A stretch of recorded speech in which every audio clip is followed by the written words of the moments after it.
Hello family, Radhe Krishna. कैसे हैं आप सभी? आशा करते हैं आप सब बहुत अच्छे होंगे, एकदम स्वस्थ और खुश भी होंगे। तो आज हम बात करते हैं, यदि आपके यहाँ कोई गर्भवती माता है या बहन है या बेटी है, कोई भी है, तो आपको ये लक्षण दिखें तो आपको तुरंत ये तैयारियां कर लेनी चाहिए। सबसे पहले होता है कि गर्भावस्था के समय रक्तस्राव, प्रसव के समय या प्रसव के बाद में अगर मान लो लेबर पेन शुरू हुआ और रक्तस्राव होने लगा है और समय से पहले है, 37 सप्ताह पहले है, तो आपको तुरंत किसी अच्छे हॉस्पिटल में जाना चाहिए और चेकअप कराना चाहिए। इसके लिए आप तैयार रहें। और दूसरा है सांस लेने में कठिनाई। मतलब ये प्रॉब्लम्स होती है, कभी भी हो सकती है, किसी को भी हो सकती है, इसके लिए कोई वो नहीं होता है। सांस लेने में कठिनाई के साथ उसके शरीर में रक्त की कमी, सांस लेने में अगर प्रॉब्लम हो रही है, अब बीपी घर में तो आप एक आइडिया ही लगाते हैं कि बीपी लो हुआ है या हाई है, तो सांस लेने में प्रॉब्लम हो और ब्लड की कमी हो तो आप तुरंत हॉस्पिटल जाएं। और उसके साथ किसी नज़दीकी जहाँ भी आपको सुटेबल हो, जैसे कि प्राइवेट हॉस्पिटल है या गवर्नमेंट हॉस्पिटल, जो भी आपको, और अपने साथ एक दो लोगों को ले जाएं। और तीसरा है कि अगर 12 घंटे से अधिक लेबर पेन, जैसे क्या होता है कि मतलब कि दर्द हुआ तो लोग सोचते हैं हम तभी जाएंगे हॉस्पिटल जब मतलब लगने लगे कि हाँ डिलीवरी होने वाली है। लेकिन अगर 12 घंटे से ज़्यादा लेबर पेन हो रहा है तो और सिचुएशन पोजीशन नहीं हो रही है तो आप तुरंत हॉस्पिटल जाएं, वहाँ जाके चेकअप कराएं कि डिलीवरी का समय है या नहीं है। और जैसे कभी कभी क्या होता है कि प्रसव या डिलीवरी के टाइम पे लेबर के पेन के बिना पानी की थैली का फटना, ये अक्सर कर केसों में हो जाता है कि पानी वाटर थैली लीक हो गई और बहुत ज़्यादा मात्रा में पानी आ रहा है और पेन भी नहीं हो रहा है। तो उसमें होता क्या है कि कभी कभी तो एक्स्ट्रा पानी निकल जाता है, लेकिन कुछ मामलों में पानी थैली फट जाती है तो आप हॉस्पिटल जाइए। अगर आपको डॉक्टर डिलीवरी के लिए सजेशन करते हैं तो आप डिलीवरी कराइए, या कुछ दवाइयाँ वगैरह दे के बोलते हैं कि अभी टाइम नहीं है या जो भी है, तो आप उस हिसाब से जाके वहाँ चेकअप कराएं, नज़दीकी हॉस्पिटल जो भी हो, और वहाँ आप जा सकते हैं और जहाँ सारी व्यवस्थाएं हों। और अस्पताल पहले से ही आपको तय करना है कि हमको अस्पताल जाना कहाँ है, और आप ऐसी जगह जाइए कि जहाँ जो हॉस्पिटल रजिस्ट्रेशन होते हैं, ऑक्सीजन की व्यवस्था हो, NIC की व्यवस्था हो। चलो ठीक है, नहीं भी है तो बच्चा जैसे रेफर होते हैं कभी कभी, तो आप पास में ले जा सकते हैं।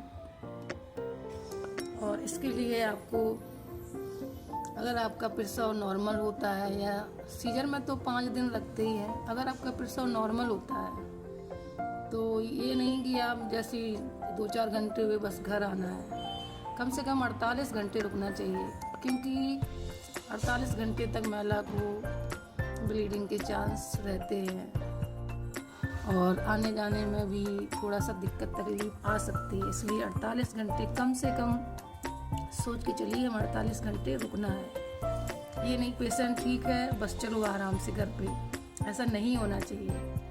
और ये जानकारी हम इसलिए दे रहे हैं कि मतलब हमारी जो गर्भवती माताएं हैं, शिशु हैं, पहले अपने भारत में बहुत ज़्यादा मातृ मृत्यु और शिशु मृत्यु दर बहुत ज़्यादा थी। अब सर्वे में पता चला है कि इसका काफ़ी कम हो गया है।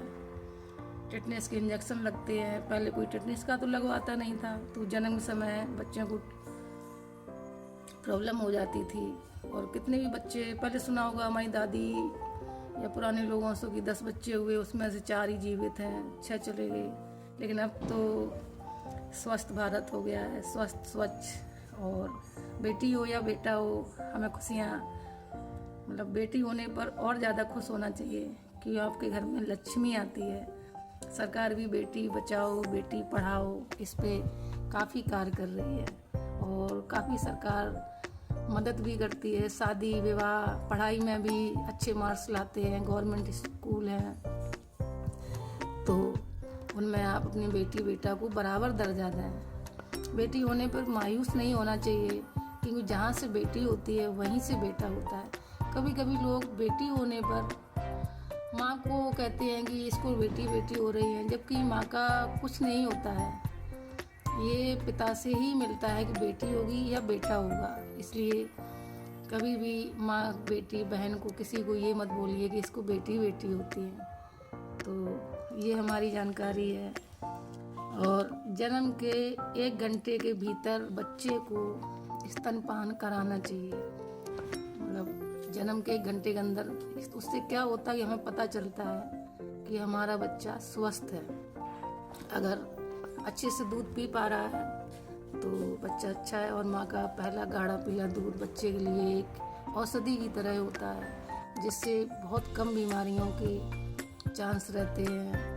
और ऊपर का दूध 6 माह तक कुछ भी नहीं देना होता है और सिर्फ माँ का दूध होता है। लेकिन मैंने देखा है कि बच्चा हुआ तो कहते हमको दूध निकलेगा ही नहीं। दूध माँ का दूध जो होता है वो दिमाग से सोचती है मेरा बच्चा भूखा है, तो वो दूध अपने आप उसको बनने लगता है। तो और सारी सुविधाएं होनी चाहिए। और जैसे ही डिलीवरी हो आपको एक बच्चे में कम से कम 3 साल का अंतर रखना है। उससे क्या है कि आपका माँ शिशु दोनों सुरक्षित रहेंगे। तो परिवार नियोजन के लिए सरकार की काफ़ी व्यवस्थाएं हैं। तो आप वहीं हॉस्पिटल में डॉक्टर या नर्स से सलाह ले सकते हैं कि मतलब हमें क्या करना है। तो इसकी ये सब जानकारी है। तो आप ये सब तैयारियां, ये सब जो मैंने बताया इसकी तैयारी करके रखिए। और जो भी हॉस्पिटल हो वहाँ जाके अच्छे से प्रसव कराइए। 1-2 लोगों को ले जाइए। और गाड़ी या एम्बुलेंस जो भी सरकारी सुविधाएं आजकल तो हर जगह पहुँचती है। 108, 102 के माध्यम से आप कहीं भी हो, किसी भी गांव में हो, ऐसा नहीं कोई गांव है वहाँ गाड़ी नहीं पहुँचेगी। तो आप 108, 102 के माध्यम से किसी भी सरकारी हॉस्पिटल में आप जा सकते हैं। वहाँ कोई प्रॉब्लम हो रही हो तो वो लोग रेफ़र कर देते हैं जहाँ आपको अच्छा लगे। और हम ये नहीं कहते कि सिर्फ सरकारी में ही रहो, क्योंकि सरकारी में भी नहीं सुनते अच्छे से। तो हमें तो लगता है कि हमारा पेशेंट अच्छा रहे, स्वस्थ रहे। तो जहाँ आपकी इच्छा हो वहाँ आप प्रसव करा सकते हैं। वैसे सरकार की तरफ से काफ़ी सुविधाएं अच्छी हैं, बस आपको थोड़ा सा भरोसा रखना होता है। और समय के साथ ही सब कुछ होता है। और शाम का समय है, 6 बज रहे हैं। थोड़ा आज मैं लेट वीडियो डाली है क्योंकि आज मैं थोड़ा हॉस्पिटल गई थी एक पेशेंट को लेके। और आप लोगों ने आज क्या बनाया है प्लीज़ कमेंट करके बताइए। पूरे दिन में क्या खाया है। और मेरी वीडियो अच्छी लगती हो तो लाइक कमेंट करिएगा। और कोई प्रॉब्लम हो कुछ भी हो तो आप कमेंट करके पूछिएगा।